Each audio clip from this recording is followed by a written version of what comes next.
Hola, ¿qué tal? Buenos días.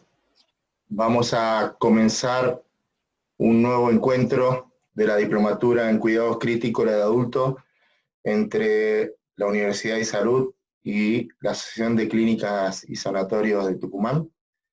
En esta ocasión vamos a empezar con una unidad nueva. Acabamos de terminar la unidad de respiratorio y vamos a comenzar con todo lo que es cuidados de enfermería en patologías cardiovasculares. Las patologías cardiovasculares es una de las más prevalentes en las unidades de cuidados críticos. En algunos lugares la internación se realiza por separado en la unidad coronaria y en otros en conjunto a las terapias polivalentes juntamente los pacientes cardiovasculares con los de terapia. Independientemente de esta clasificación, los cuidados de enfermería son iguales porque el paciente sigue siendo cardiovascular. Comencemos con lo que es un recuerdo anatómico muy global. Bien, sabemos que si nosotros seccionamos el tórax por la mitad, abrimos el esternón y ahí veríamos la vedette del sistema cardiovascular, que es el corazón. En el medio, casi en el medio del tórax, una zona llamada mediastino, donde tiene un tercio del lado derecho y 2/3 del lado izquierdo, en forma de cono, apuntando hacia abajo, apoyando sobre el diafragma. Las relaciones que tiene son hacia los costados. Vamos a poner el PowerPoint así, permitidme. Vemos lo que decía, ¿no? El corazón, 2/3 del lado izquierdo, 1/3 del lado derecho, en forma de cono, la punta apuntando hacia abajo, en la dirección hacia abajo, hacia la izquierda y un poco hacia adelante. ¿Y con qué se relaciona? ¿Con qué se limita? Hacia los costados del pulmón, hacia abajo el diafragma, hacia atrás tenemos los grandes vasos, la aorta que va por detrás, la columna un poco más atrás, hacia adelante el esternón, hacia arriba todos los grandes vasos, como se observa acá, y el manubrio esternal un poco más arriba. Hay 3 aspectos que uno debería considerar al hablar de lo que es cardiovascular, que están muy íntimamente relacionados y uno repercute en el otro y termina siendo una unidad, porque trabaja muy en conjunto. Un aspecto eléctrico, un aspecto mecánico y un aspecto hemodinámico. Lo eléctrico es como el corazón es un músculo, lo eléctrico tiene que ver justamente con el estímulo que necesita, como todos los músculos, para poder contraerse. En este caso, en el caso del corazón, tiene todo un sistema propio, que se denomina el sistema excitoconductor, que termina dando las 3 propiedades eléctricas: automatismo, la capacidad de generar su propio estímulo; excitabilidad, la posibilidad que tiene la célula de responder a ese estímulo eléctrico; conductibilidad, la posibilidad de conducir el estímulo eléctrico a todas las células del corazón. Y esto se ve en general, se puede graficar en un electrocardiograma. La actividad eléctrica del corazón, finalmente la vamos a ver un electrocardiograma, que es lo que hoy vamos a tratar de ver, iniciar a ver electrocardiografía. Después tenemos un aspecto mecánico que tiene que ver exclusivamente con el músculo, ¿no? El músculo cardíaco, el miocardio. Y ahí nos da una propiedad que es el dinotropismo, la contractilidad. Y aquí, como así en la parte eléctrica veíamos despolarización, repolarización, en la parte mecánica vemos contracción, relajación. En realidad es la misma unidad, estamos hablando del mismo evento, uno viéndolo desde el punto de vista eléctrico, con sus ondas, complejos, segmentos, y el otro la parte mecánica, que tiene que ver con la contracción del músculo y la relajación del músculo, como cualquier otro músculo del resto del organismo. Y por último, tenemos la parte hemodinámica, el aspecto hemodinámico que tiene que ver con los fluidos, con el movimiento de la sangre. Entonces aquí vamos a ver que hay aspectos que tienen que ver con el volumen minuto, el volumen sistólico, el volumen de fin de diástole, el volumen de fin de sístole, todo lo que es volúmenes sanguíneos, tiene que ver con lo hemodinámico. Aquí estos tres aspectos que estamos viendo son los que vamos a tratar de ir incursionando y viendo cómo lo desarrollamos para la parte de ver luego lo patológico y la valoración. Vamos a empezar con la parte eléctrica. La parte eléctrica, para recordar, teníamos un grupo de células que estaba ahí en la aurícula derecha, que era el nodo sinusal, que es el marcapaso activo que generalmente todos tenemos, a partir del cual se genera el estímulo eléctrico. Ese estímulo eléctrico se transmite al nodo auriculoventricular, que es el nodo sinusal, y se transmite al nodo, decía, auriculoventricular, a través de unos haces que se denominan haces internodales. Bueno, estos haces internodales han sido discutidos, la existencia o no.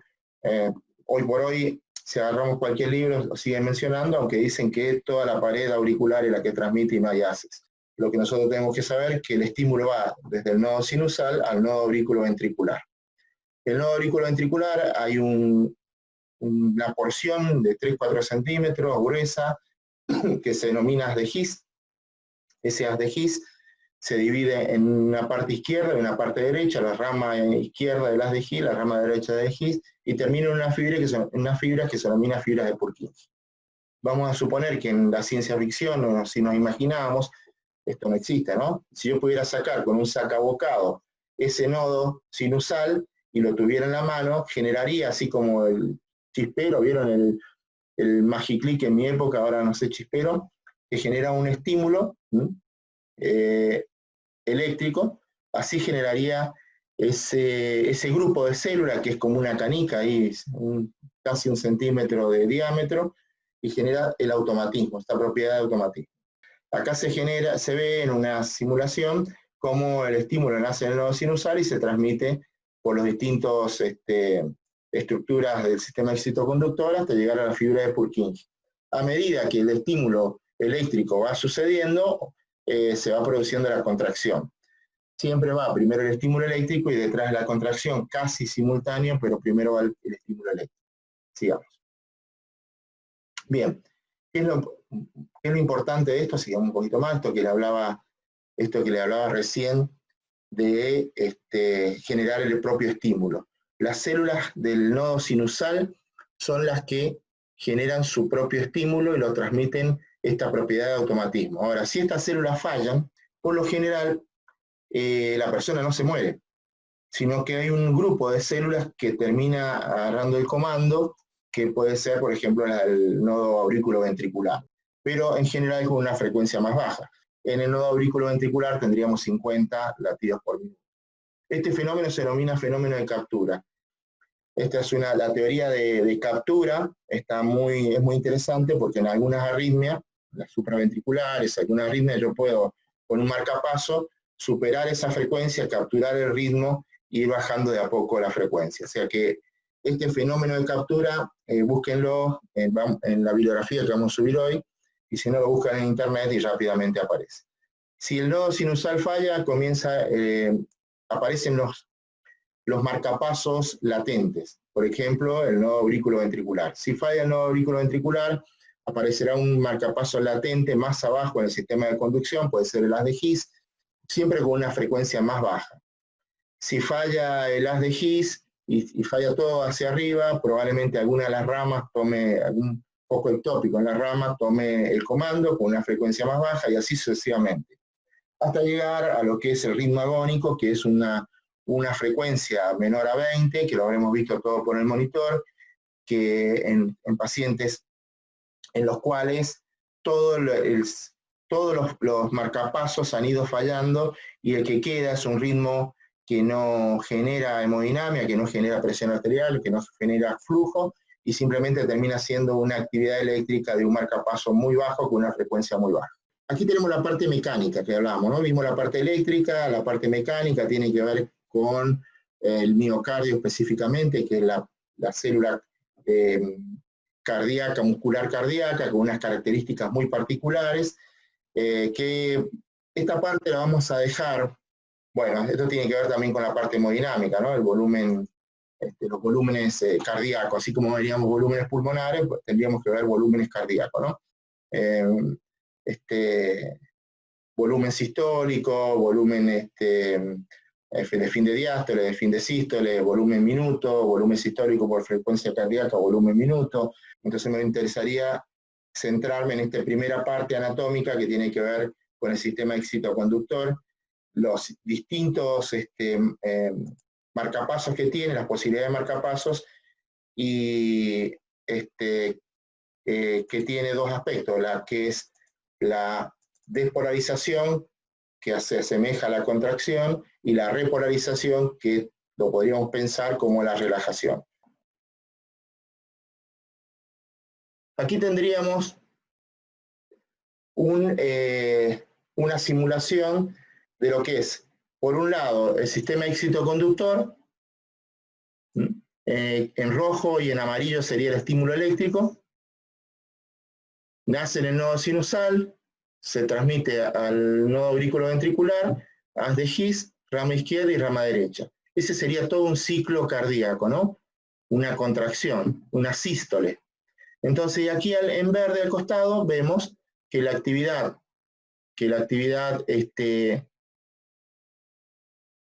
auricular, por ejemplo, el estímulo que nace en el nodo sinusal y se va hasta el nodo auriculoventricular, esa actividad genera una onda, que es la que vemos aquí, esta, que se denomina onda P. Entonces ya empezamos a incursionar en la parte de la electrocardiografía. Entonces decíamos, el nodo sinusal transmite el estímulo, como vimos, al nodo auriculoventricular. Bien, y después se va transmitiendo ese estímulo, como se observa aquí en rojo, a medida que va yendo por los ventrículos, forma el QRS. Y finalmente, la repolarización, esto que vemos de nuevo hacia acá, que es la onda T. Entonces, esto, vamos a ponerlo de nuevo para que lo vemos. Actividad auricular al principio, onda P. Actividad ventricular, QRST. Para verlo en un estático, esto vamos a ver en verde hacia arriba la actividad auricular, que se forma con la onda P, esta onda P que vimos recién, y la actividad ventricular que tiene que ver con el QRS y la onda T. Como hablábamos hace rato de despolarización y repolarización, o contracción y relajación, tanto las aurículas se contraen y se relajan, y los ventrículos se contraen y se relajan, estos dos aspectos, o se despolarizan y repolarizan, y despolarizan y repolarizan, estos dos aspectos se ven reflejados en el electrocardiograma. En cuanto a la actividad auricular, la contracción o despolarización es la onda P. Y la repolarización es una onda que se denomina TA, T minúscula y A. Esta onda TA carece de significado, en general no la vemos nunca porque está incluida dentro del QRS. Y después tenemos el QRS, que es la despolarización de los ventrículos, y la onda T, que es la repolarización o la relajación de los ventrículos. Entonces, la onda P, que es esto, lo va marcando en rojo, aquí lo marca entre líneas y lo pone en rojo. La onda P tiene características, esto nos va a dar el ritmo sinusal. La onda P positiva en D2, D3, negativa en ABR, D2, D3, ABF, positiva, negativa en ABR, redondeada, simétrica, si se divide al medio, simétrica, conducida, todo eso nos da la característica del ritmo sinusal, el ritmo normal. Tiene también, se miden las ondas, como acá se ve en el papel electrocardiográfico acá, se miden todas en tiempo y en voltaje, en tiempo en forma horizontal y en voltaje en forma vertical. Después aparece la onda Q, primera deflexión negativa del electrocardiograma, del QRS, deflexión negativa del QRS, que esta onda Q la vamos a relacionar un poco más adelante con lo que es infarto agudo de miocardio. Tiene un valor normal, en general, por libro dice, bueno, si es mayor a 1/3 de la onda R, es patológica. Para cuando estamos en la unidad coronaria, cada vez que aparece una onda Q, y más si son de derivaciones contiguas, nos hace sospechar un infarto de algún antiguo, ¿no? Esto significa un infarto ya evolucionado, si hay onda Q. Después tenemos la onda R, es la primera deflexión positiva, la onda S, segunda deflexión negativa, y la onda T. Así como la onda Q la asociamos con infarto agudo de miocardio, que lo vamos a ver un poco más adelante cuando veamos esta patología, la onda T la asociamos también a isquemia. En general la onda T es positiva en casi todas las derivaciones, asimétrica, si la partimos al medio es asimétrica, y asociada a isquemia, ¿no? Cuando es negativa, así a grandes rasgos, así como la Q la asociaba a infarto, la onda T la asocio a este proceso de isquemia. Esta cascada que es isquemia, lesión y necrosis, isquemia, lesión e infarto, esta cascada que se produce desde la disminución menos grave de la circulación de un músculo hasta lo más grave que es la muerte, ¿no? La muerte del músculo es la necrosis. La isquemia es algo reversible rápidamente, la lesión puede ser reversible y tarda más tiempo, y la necrosis ya es irreversible. Después tenemos el punto J. El punto J, bueno, acá marca el QRS completo. El punto J es importante ubicarlo, que es la unión entre el segmento ST y la onda S, porque si este punto J está asociado a lo que decíamos, este segundo evento, que es lesión. Nosotros dijimos infarto, pienso en onda Q. Inversión de la onda T picuda o inversión de la onda T, pienso en isquemia. Y el punto J, supradesnivelado, infradesnivelado, pienso en lesión, juntamente con el segmento ST. Este segmento ST y el punto J van unidos, si sube uno, sube, y se baja el otro, baja. Entonces siempre, cada vez que hablo de segmento ST y punto J, pienso en una situación clínica de disminución del flujo sanguíneo a nivel coronario que se denomina lesión. El intervalo PR también lo vamos a usar bastante, entre 120 y 200 milisegundos, principalmente cuando lo vamos a medir porque cuando está prolongado nos da una determinada patología, y si es irregular, o sea, si no es siempre, si no mide en una misma derivación, no mide lo mismo, también me tiene que llevar a pensar en alguna arritmia. Y vamos a ver ahora, finalmente, esto. Esto es un ritmo normal. Cuando en un electrocardiograma a la cabecera del paciente veo este ritmo, es normal. Entonces voy a ver, acá tengo el dinámico y acá abajo el estático, es el mismo trazado, donde voy a ver distintas partes. Entonces, si analizo este complejo, es exactamente el mismo que vimos recién. Tiene la onda P, la Q, QRS y la onda T. Esto es un complejo normal. Si este complejo se sucede uno tras otro, tras otro, tras otro, tras otro, tras otros, en forma regular. Entonces, uno pensaría, ¿cómo hago un método rápido de enfermería para determinar distintos ritmos? Lo primero que se ocurre, lo primero que uno habitualmente hace es morfológico, ¿no? Es decir, por la forma. Yo veo este trazado, veo la forma que tiene, la morfología, y de acuerdo a la morfología digo qué es. Por ejemplo, ¿no? Muchos verán este trazado, lo vemos acá abajo estático, todos inmediatamente piensan en una taquicardia ventricular. ¿Pero por qué? Por algo morfológico. Pero justificame, o por qué vos pensás que es una taquicardia, y por la forma. ¿No ves cómo está?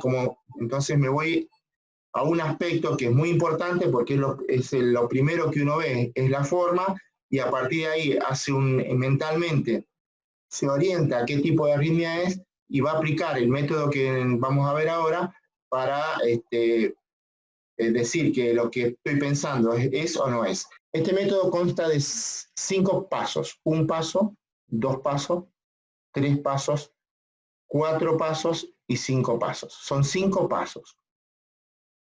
Cuando veo un trazado electrocardiográfico voy a aplicar estos 5 pasos. Cuando uno adquiere experiencia, estos pasos no duran ni 5 segundos. 1, 2, 3, 4, 5.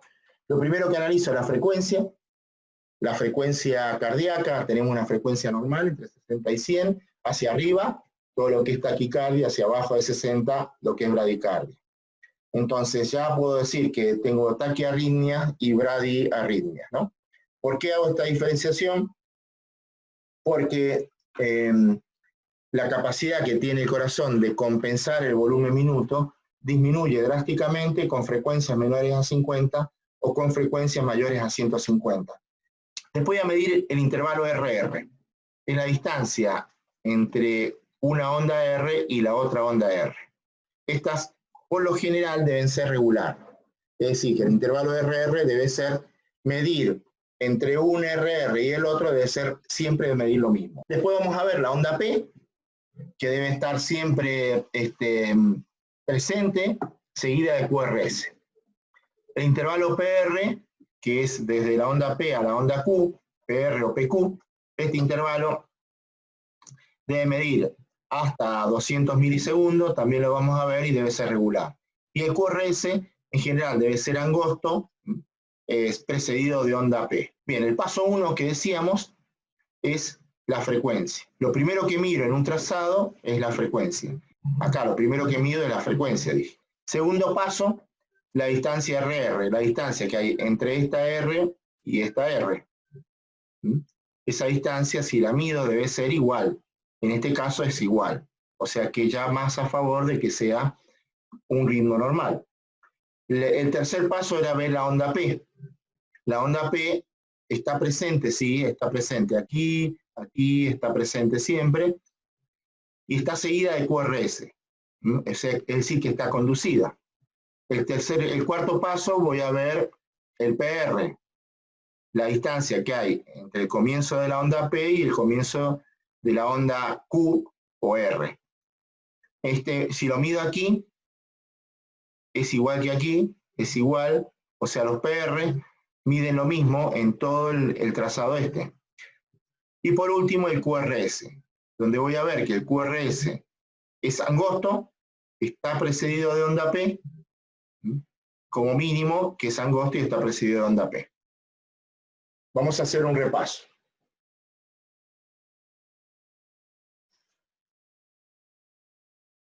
Ahí tenemos dos complejos. Y en estos dos complejos vamos a suponer que hay una sucesión de complejos. Dijimos que vamos a analizar cinco aspectos. La frecuencia, la onda P, el PR, perdón, la distancia RR, la onda P, el PR y el QRS. Estos cinco aspectos son los que vamos a analizar. Es decir, nosotros tendríamos que ver en este trazado la frecuencia, la distancia RR, la onda P, el PR y el QRS. Estos son los cinco pasos que proponemos para la lectura del electrocardiograma.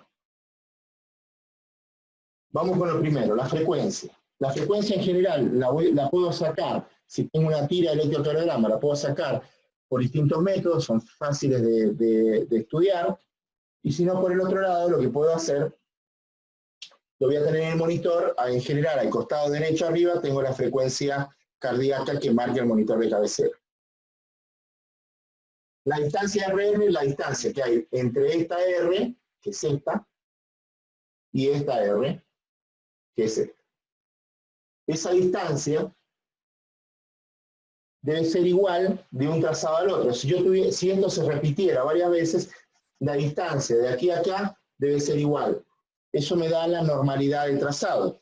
Es decir, digo, este trazado es normal porque la distancia entre...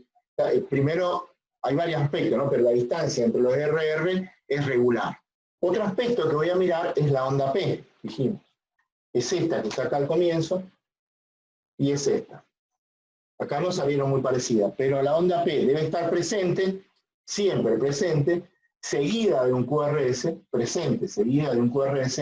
En todo el trazado debe ser igual. Si este trazado continuara, esta P con esta P con esta P, todas deberían ser iguales. Después el PR, es la distancia que hay aquí entre el comienzo de la onda P al comienzo de la onda Q o la onda R. Si no estuviera la línea PR, debe ser siempre igual, regular también. Si yo lo mido aquí, y mido aquí, y mido en el resto del trazado, siempre debería ser el mismo. Y por último, el QRS. El QRS, es este, tiene algunas características en el ritmo normal, que es angosto, está precedido de onda P. Angosto precedido de onda P, todos iguales en una misma derivaciones, y el ritmo es normal. Un ritmo normal, entonces, vamos a volver a poner. ¿Por qué es un ritmo normal? Porque si analizamos los 5 pasos, la frecuencia es 80, está entre 60 y 100, por lo tanto es normal. Los RR, la distancia entre RR son todos iguales.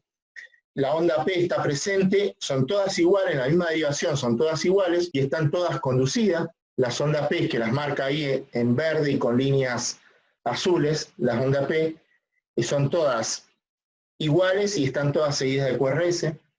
El PR, que marcado ahora entre líneas azules y verde en el medio, el PR siempre igual, mide lo mismo. Si yo lo mido aquí, le pongo la lupa y mido este PR, digo 1, 2, 3, 4, 5 cuadritos, 200 milisegundos, y lo mido en cada uno de los complejos, me doy cuenta que el PR siempre mide lo mismo en todo el trazado. Por lo tanto, digo, este trazado, después miro, finalmente mido el QRS, todos los QRS son iguales, lo que está en verde y líneas azules, todos son iguales, todos están precedidos de onda P, todos son angostos, no presentan melladuras, entonces decimos que este trazado es normal. Claro, entre el trazado que vimos y hay una gran diferencia, ¿no? Que si lo comparo con el anterior, tiene, si aplicamos el método, tiene una frecuencia, tiene una distancia RR, tiene la onda P, tiene el PR y el complejo QRS. Ahora, si vemos este otro, aquí vemos, no tiene una frecuencia, dice frecuencia 0. Si quiero ver la distancia RR, no tengo Rs, tengo piquitos, pero ninguno igual al otro que pueda medir RR. No veo la onda P, por si no hay onda P no está el QRS, no está el PR, digo, y tampoco veo QRS. Entre esta o esta, en general, las arritmias graves como esta, que es una sistolia, se presenta, siempre hay pródromos, anterior a esto, se presentan otras arritmias. Estas arritmias raramente se presentan en forma brusca. Puede existir, sí. En general, previo a esto, voy a tener esto, que es una fibrilación ventricular gruesa. Previo a esto voy a tener esto, que es una fibrilación ventricular fina.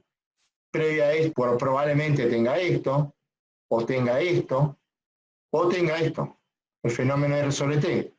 Y ese es el objetivo de esta charla, ¿no? El objetivo es que uno pueda darse cuenta en el monitoreo a la cabecera del paciente, que un enfermero se dé cuenta cuando de este ritmo normal se está alterando y no darme cuenta al final cuando ya hay asistolia.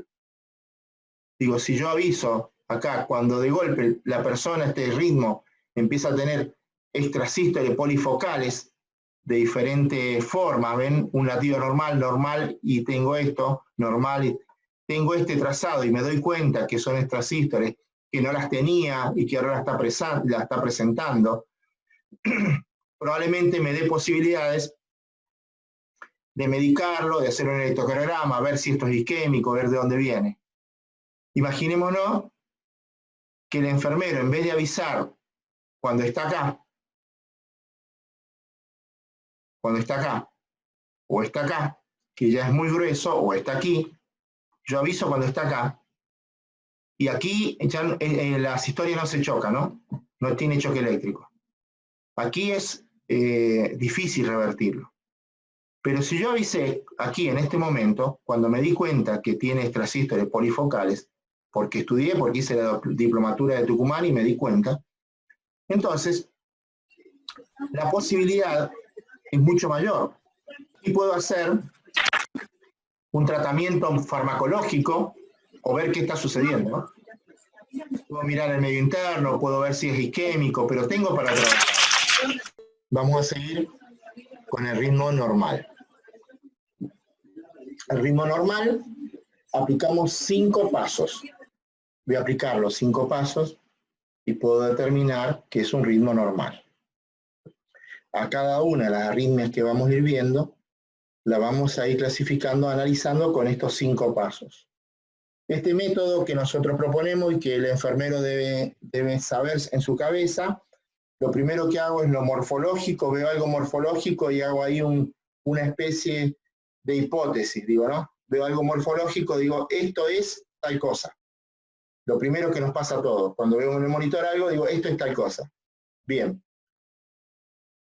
Voy a aplicar 5 pasos para decir a favor, me va a decir si realmente es esto o no es esto.